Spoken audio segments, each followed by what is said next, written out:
संबंध। पूर्व श्लोक में भगवान ने समस्त भूतों को अपना अव्यक्त रूप से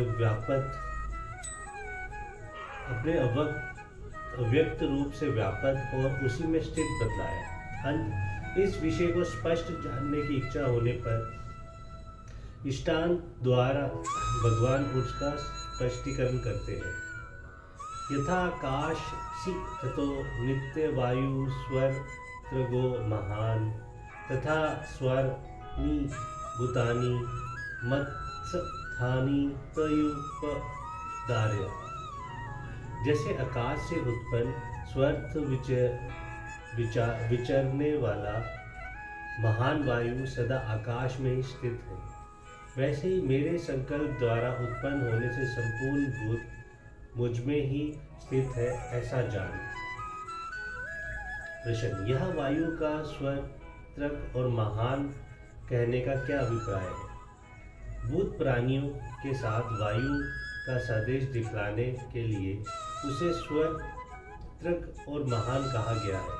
अभिप्राय ये है कि जिस प्रकार वायु स्वर्त्र विचरने वाला है, उसी प्रकार सब भूत भी नाना योनियों में भ्रमण करने वाला है, और जिस प्रकार वायु महान अर्थात अत्यंत विस्तृत है, उसी प्रकार भूत समुद्र भी बहुत विस्तार वाला है।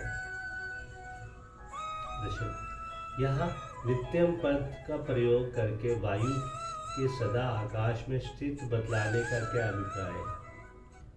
वायु आकाश से ही उत्पन्न होता है, आकाश में ही स्थित रहता है, आकाश में ही लीन हो जाता है। यही बात दिखलाने के लिए नित्यम पद का प्रयोग किया गया है। अभिप्राय ये है कि सब अवस्थाओं में और सब समय वायु का आधार आकाश ही है। प्रश्न। जैसे वायु आकाश में स्थित है, उसी प्रकार सब भूत मुझ में स्थित है, इस कथन का क्या अभिप्राय है? आकाश की भांति भगवान को सम, निराकर, कर्ता, अनंत, असंग, निर्विकार तथा वायु की भांति समस्त चराचर भूतों को भगवान से ही उत्पन्न, उन्हीं में स्थित, उन्हीं में लीन होने वाले बतलाने के लिए ऐसा कहा गया है। जैसा वायु की उत्पत्ति, स्थिति और प्रलय आकाश में ही होने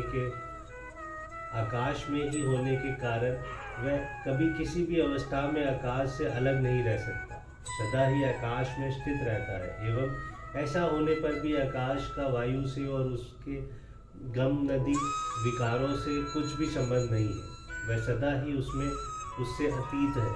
उसी प्रकार समस्त प्राणियों की उत्पत्ति, स्थिति और प्रलय भगवान के संकल्प के आधार होने के कारण समस्त भूत समुदाय सदा भगवान में ही स्थित रहता है।